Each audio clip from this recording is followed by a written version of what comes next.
Oi, alunos! Tudo bem com vocês? Então, hoje nós vamos dar continuidade, à nossa aula de linguística, a nossa disciplina de linguística da Libras. Pois então, o assunto de hoje vai ser sobre morfologia. Estaremos dando, então, ao longo dessa aula, várias informações, continuando aulas anteriores. Aqui está o material que estarei apresentando. O que é morfologia? Bom, é uma área, que existe aí nos estudos da Libras também. Vamos ver do que se trata?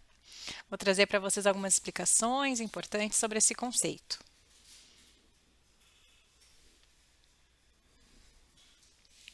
Aproveitando também, já vou passar os sinais específicos. Este é o sinal de morfologia.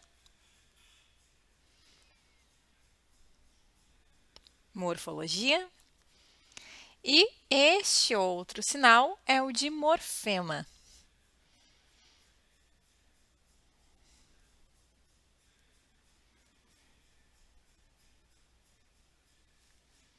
Mas do que se trata a morfologia? O que se estuda em morfologia?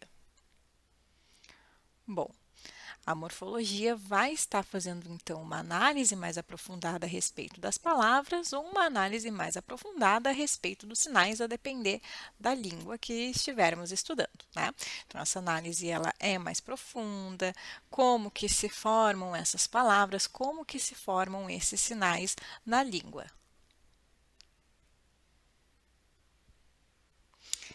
Na linguística tradicional, existem dois processos, dentro da morfologia que são bastante importantes e que estaremos estudando neste vídeo. O primeiro processo se chama derivacional e o segundo processo se chama flexional. Ambos são muito importantes e próprios da área dos estudos da morfologia. Na língua portuguesa, esses aspectos são presentes. Porém, obviamente, se estuda, dentro ali das questões da língua, os verbos, os adjetivos, como que se forma uma palavra, como que se nomeia uma palavra. E o mesmo que ocorre na língua portuguesa, nas línguas orais, também vai acontecer nas línguas de sinais. No entanto, estaremos então estudando as formações dos sinais.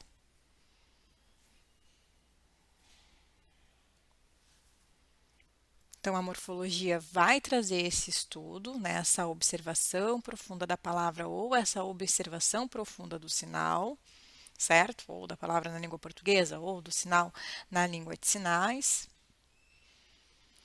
E os morfemas, eles consistem, então, em pequenas unidades que compõem ali, uma palavra. Então, como que elas se alteram, como que elas são criadas, como que se modificam, estaremos estudando a respeito disso, Assim como existe na língua portuguesa nas palavras, isso também existe nas línguas de sinais, através dos sinais. Então, nós vamos estudar, nós vamos analisar, sim, os sinais por completo ali, todo o processo ali de sua formação, para que possamos, então, compreender, como que se dá um significado a um sinal. Vamos estudar, vamos ver como que esses processos acontecem na língua de sinais, na Libras?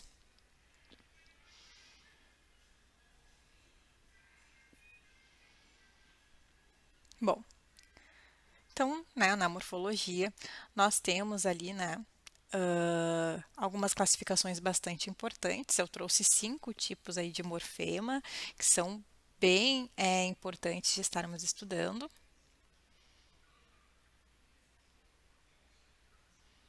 Então, eu vou trazer bem resumidamente o significado de cada um desses 5. O primeiro morfema é chamado de morfema zero. Por que zero? Eu acho que a gente pode comparar com o conceito de mudo, de morfema mudo. Por quê?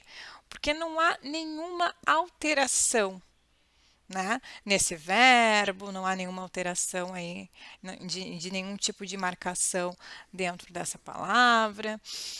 E aí, como não há essas alterações, a gente chama de morfema zero, morfema mudo, digamos assim, tá? Por exemplo, o mesmo, vai acontecer com o sinal. Vou trazer um exemplo para vocês. Saudade. Este é o sinal para saudade, certo? Se alguém me perguntar o sinal de saudade, eu vou responder que é esse aqui. E ponto, né? Morfema zero, porque não tem um outro sinal para saudade. Este é o sinal de saudade, né? No entanto, há outros sinais que vão modificar e que, portanto, não poderão ser chamados assim, né? O morfema zero, não, este é o sinal e ponto, certo? Se eu estiver falando, por exemplo, se alguém me perguntar, qual é o sinal de tal palavra, né? Eu vou dizer, olha, depende, isso pode mudar, vai depender do contexto. Em que contexto, né? Eu vou pedir para que a pessoa me dê o contexto para que eu possa passar o sinal correto para ela. Então, neste caso, eu não posso dizer que é um morfema zero. Mas quando só há um sinal, a pessoa me pergunta, eu respondo ali na hora, bom, este aqui é o sinal, como foi para o caso de saudade, então a gente pode chamar assim de morfema zero.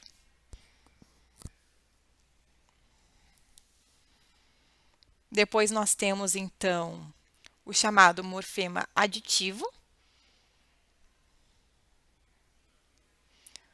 Bom,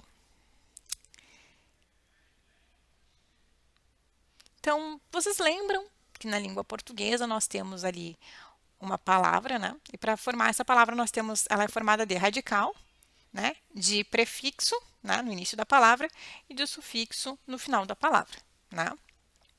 E assim nós temos ali uma palavra na língua portuguesa. Mas na Libras, essas características também, né, estão presentes. Eu vou trazer um exemplo para vocês. Um verbo. Por exemplo, se há alguma mudança no movimento, né, alguma alteração no movimento, a gente pode, né, também acabar mudando outras questões. Por exemplo, entregar, né? Existem várias maneiras de fazer este sinal, tá? Existem movimentos diferentes também que eu posso utilizar para fazer este sinal. Me observem, tá? Com atenção. Eu vou tirar o material da tela para que vocês possam enxergar melhor.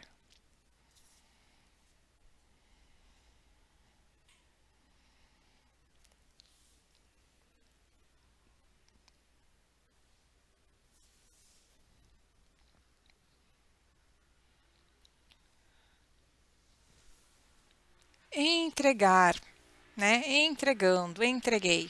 Enfim, se eu entreguei para todo mundo, este sinal vai combinar melhor. Ó, se eu entreguei também, ó, individualmente para cada pessoa ou para algumas pessoas ali, ó, este sinal vai combinar melhor. Entreguei para algumas pessoas. Então, esse movimento alterou.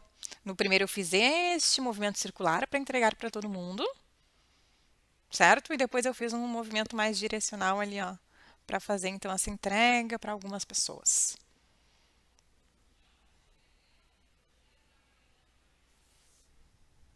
Vamos para o terceiro tipo, então.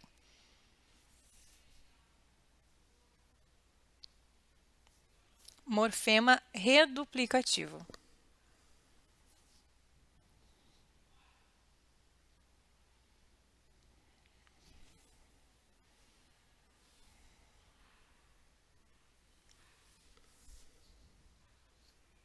Bom, neste caso, não há ali, né, palavras diferentes para se criar uma palavra. A gente tem o radical, certo? E ele é a palavra, certo? Mais direta, digamos assim. Na Libras, isso também vai acontecer. Então, a gente acabou ali tendo essa formação a partir do radical. Então, na área da Libras, eu vou pensar num exemplo agora, um movimento, né, que marca ali, por exemplo, um número. Deixa eu pensar. O sinal ano.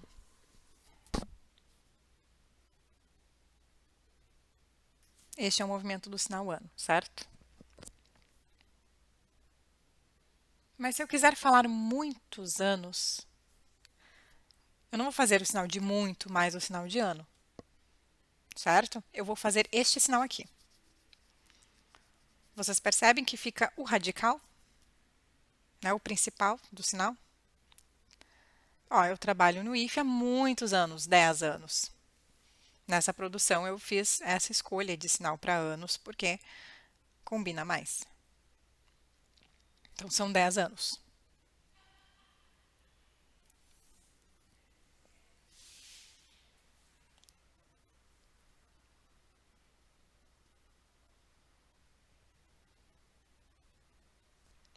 Há essa repetição, né, no sinal.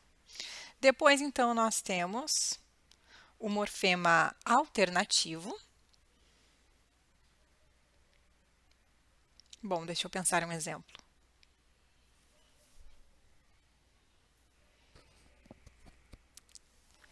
A voz vai mudar, né, de acordo com a palavra. E aí vocês vão conseguir, por exemplo, se há um acento, a gente muda, né, a maneira que a gente pronuncia a palavra, né, a depender de como ela está acentuada. Mas como que isso funciona nas línguas de sinais, na Libras, né? Como que há essa mudança de morfema alternativo, tá? Então, a gente tem uma mudança nos parâmetros, em um dos parâmetros. Um exemplo que eu posso trazer para vocês, né, vai ser uma mudança ali na configuração de mão. No sinal, por exemplo, é só um exemplo, é um exemplo que eu gosto de brincar bastante com vocês, que são os meus alunos, já estão acostumados. É difícil. Este é o sinal para difícil. Ó, este é, né, um sinal com esta configuração de mão, né?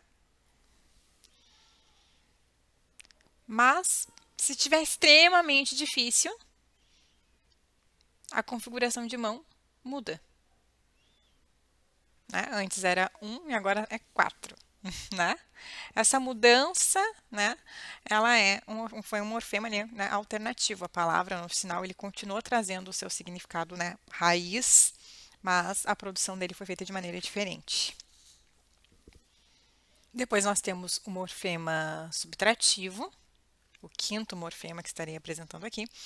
Eu vou explicar então para vocês que, bom, se nós tirarmos, por exemplo, um fonema, né, uma unidadezinha ali de uma palavra, nós vamos ter ali uma alteração bastante significativa, né? Tirei um fonema e coloquei outro, por exemplo, né? Isso também vai alterar, de repente, o significado dessa palavra. Como que isso funciona na Libras? Vamos ver. Pensar em algo que vocês possam compreender. Eu vou tirar novamente o material da tela.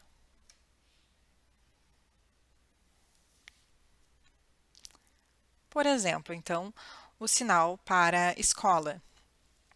Este é o sinal para escola. Ele é composto, então, como vocês já sabem, né, por dois sinais que distintos possuem significados diferentes, sendo o primeiro o sinal de casa e o segundo o sinal de estudar. No entanto, se vocês perceberem bem, quando esses sinais são produzidos separadamente, eles possuem uma mudança ali no movimento, certo? A gente tem um pouquinho de repetição e mais leve também para produzir casa e uma repetição mais leve também para produzir estudar. Mas quando unimos esses sinais, né, e então fazemos o sinal de escola, esses movimentos repetidos não estão presentes nessa produção. Ninguém faz isso, nós fazemos direto, né? Esse movimento mais bruto, mais direto, é uma mudança numa unidade, né, dessas produções. Então, nós temos uma mudança nesse movimento, entende? Do primeiro e do segundo sinal se tira aquele movimento, se cria, então, um novo sinal, certo? Então, a gente pode dizer que se perdem ali algumas unidades, certo? Alguns movimentos existentes nos sinais quando eles são produzidos individualmente, o sinal de casa e o sinal de estudar, né? Esses movimentos eles não estão presentes na composição do sinal escola. E é isso que nós estudamos na morfologia.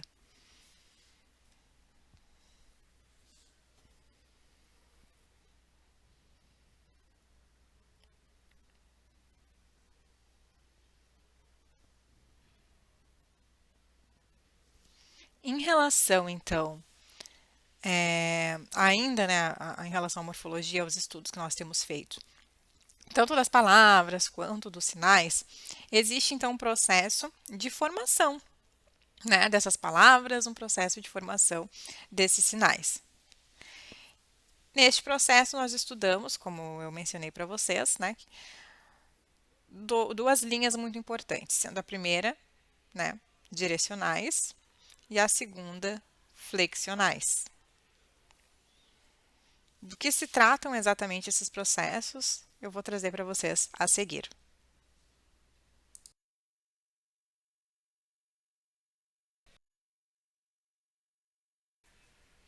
Então, a gente tem as direcionais, que eu vou explicar.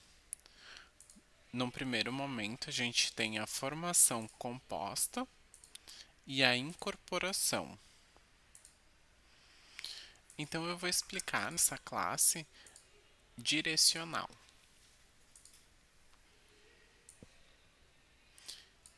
Então, nessa formação de palavra, por exemplo, dentro da língua portuguesa, então a gente tem o substantivo,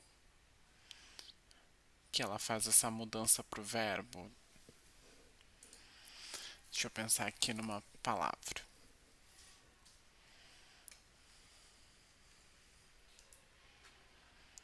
A palavra é preparação. Vocês percebem que é de preparar? É um exemplo dessa questão direcional, porque elas são ligadas ao estudo da gramática. Então, dentro dos sinais,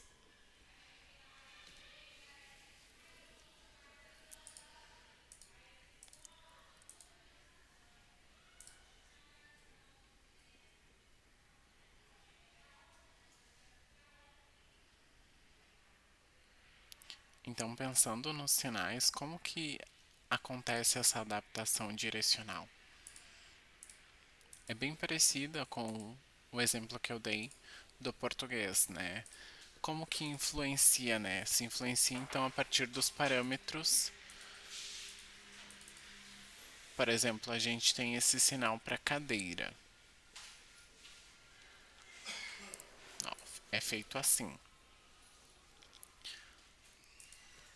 Se eu quero sinalizar sentar, eu posso sinalizar da mesma forma que cadeira?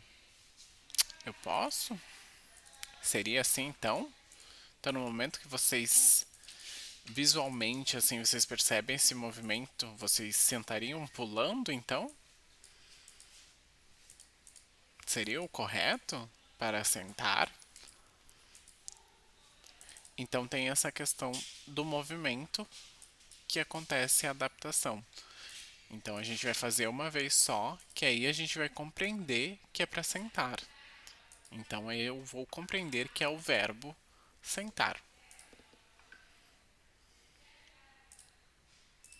Mas assim, no momento de sinalizar, a gente vai entender essa diferença de cadeira e sentar.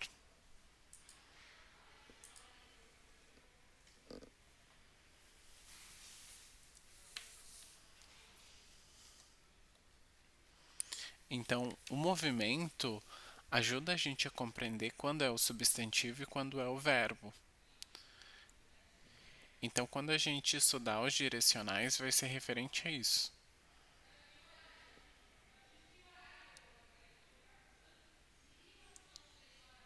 Então, agora eu vou entrar, né, na formação de composto.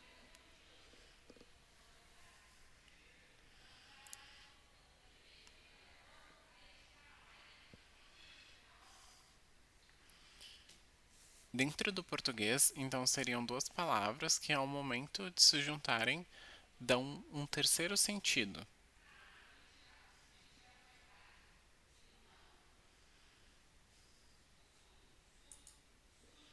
Dentro da língua de sinais, eu vou sinalizar para vocês acreditar. Ó, esse é o sinal de acreditar. Vocês percebem que ele iniciaria como o sinal de saber e a partir dali ele faria o sinal de estudar.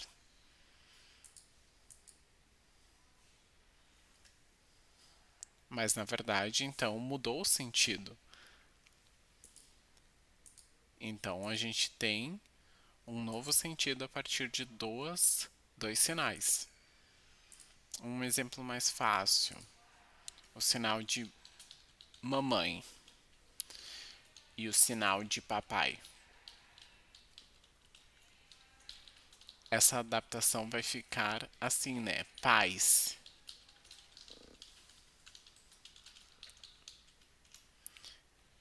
Então é esse momento da formação de composto que vai dar um novo sentido.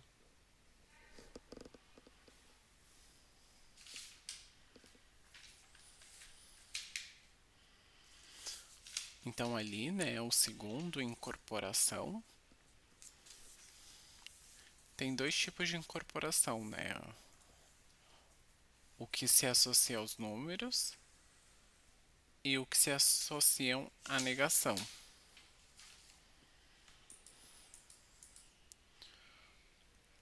Um exemplo para a gente entender os de números. Quando a gente sinaliza, a gente sempre vai ver sinalizações com incorporação. Por exemplo, eu esperei 1 hora. Esse sinal então significa 1 hora. Ou eu esperei 2 horas.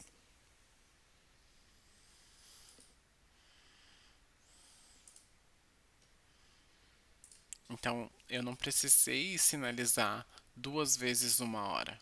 Eu já vou direto para o número 2 e sinalizo desta forma. Ou, por exemplo, posso ter esperado 3 horas.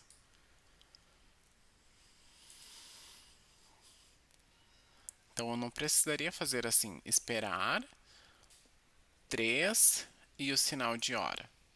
Então eu posso ir direto, esperei 4 horas.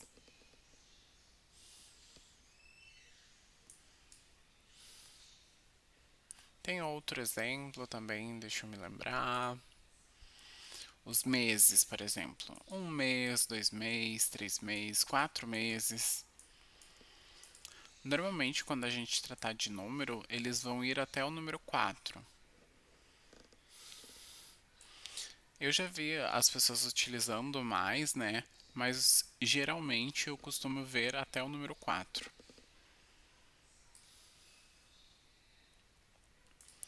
Um outro tipo de incorporação, né? É os associados à negação.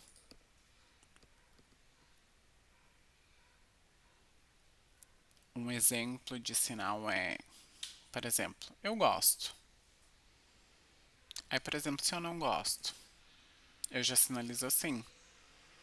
Então ali tá incorporado o não. Não gosto.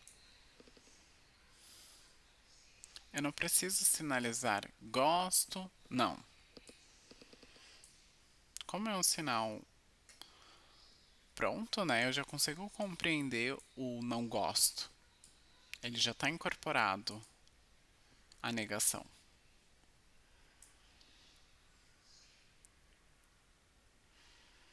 Então, no momento, a gente está falando dos direcionais, né? E a gente vai passar para o outro,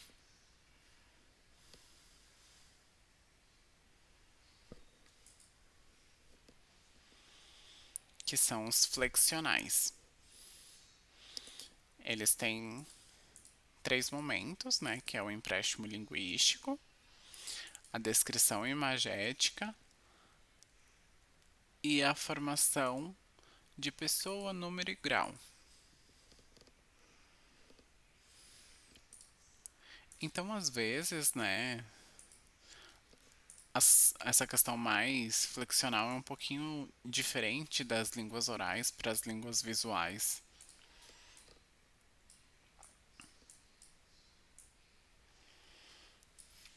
Referente ao empréstimo linguístico. A gente tem sinais, né, que a gente pega do português e traz para a língua de sinais. são mais, né, sobre o alfabeto manual, é o que a gente mais vê. Um exemplo seria o sinal de lua. Ó, é feito assim. Vocês percebem o L e aí depois ele fecha em A.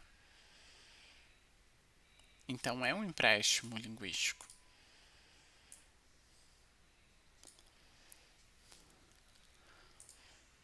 Mas pode acontecer assim da gente entender, né? Tem outros sinais como o azul, que começa em A e termina em L. Então esses sinais são empréstimos linguísticos. A gente tem as descrições imagéticas.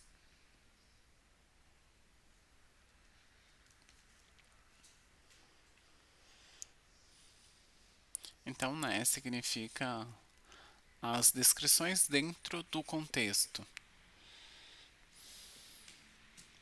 Então, vai depender das características, né?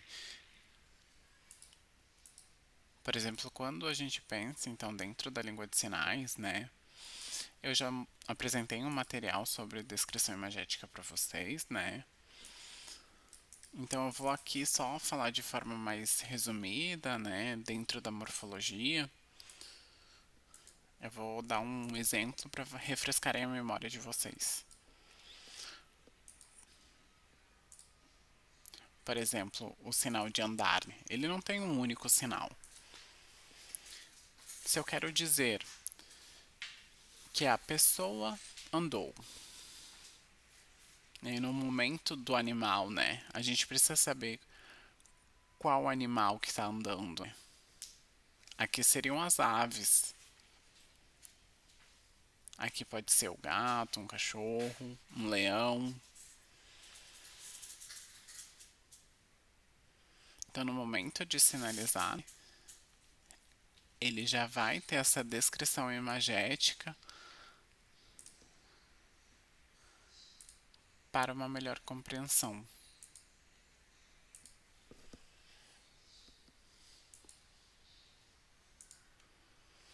Então aí, num terceiro momento, a gente tem a flexão de pessoa, número e grau.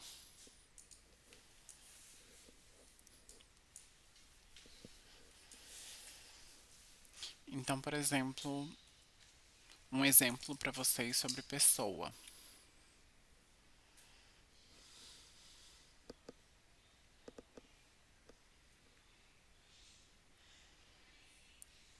O sinal de perguntar. Se eu quero, né? Por exemplo, eu sou a primeira pessoa, a segunda pessoa, eu quero perguntar algo a ela, eu vou fazer assim. E aí, se eu inverto isso, essa pessoa quer me perguntar algo, eu vou sinalizar, né? Assim.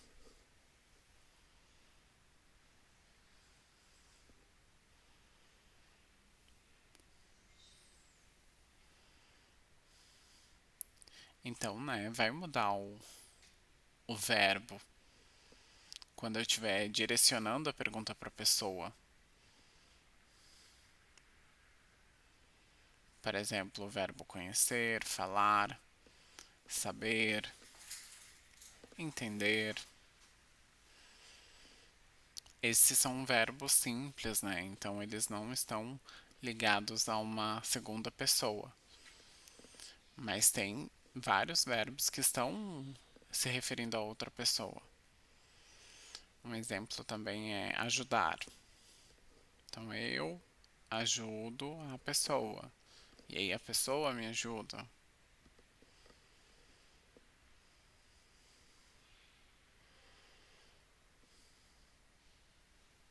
Então são verbos direcionais.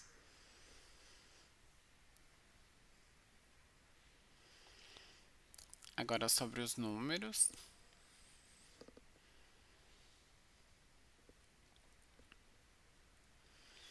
Vai depender um pouco assim da quantidade que eu quero sinalizar. Eu já apresentei, né, o sinal para vocês de entregar. Se eu quero entregar para duas pessoas, né, eu vou fazer assim. Se eu quero entregar para três pessoas, eu vou fazer assim.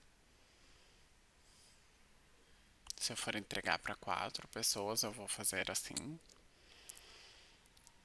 E aí, se eu entreguei para todos, né, vai ser assim.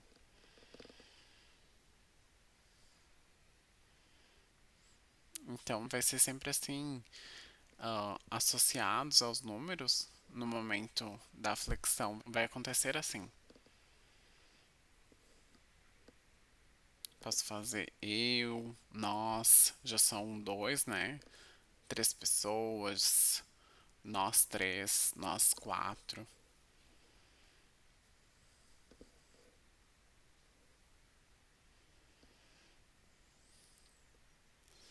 Agora, dentro do grau, né?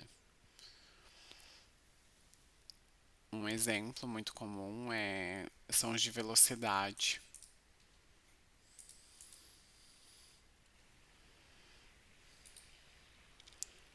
Um exemplo é varrer. Ó, tô varrendo bem calmamente. Mas aí, por exemplo, se eu tô com pressa, né? Eu varri, resolvi vários problemas, meu Deus, a hora, eu vou me atrasar. A gente percebe que tem a velocidade no momento da sinalização.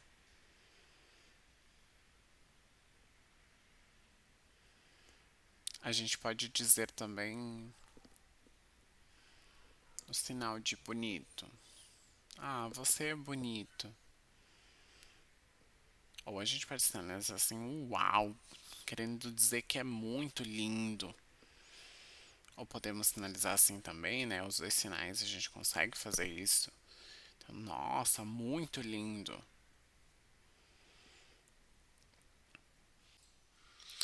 Então, dar essa intensidade é um exemplo de grau. A gente então tem velocidade e intensidade, são exemplos de grau. Vocês percebem no momento da sinalização? Para vocês já começarem a compreender isso.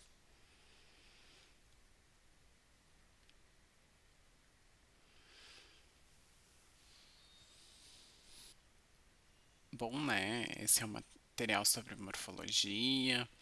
Eu dei alguns exemplos, características. A gente estudou os tipos de morfologia direcionais, flexionais. A gente fez explicação sobre cada um, né? Como que vocês podem entender isso no momento da produção em língua de sinais. Então agora a gente vai ter um momento para praticar, para ter uma completude na compreensão. Tchau, gente. Muito obrigado pela atenção e bom estudo.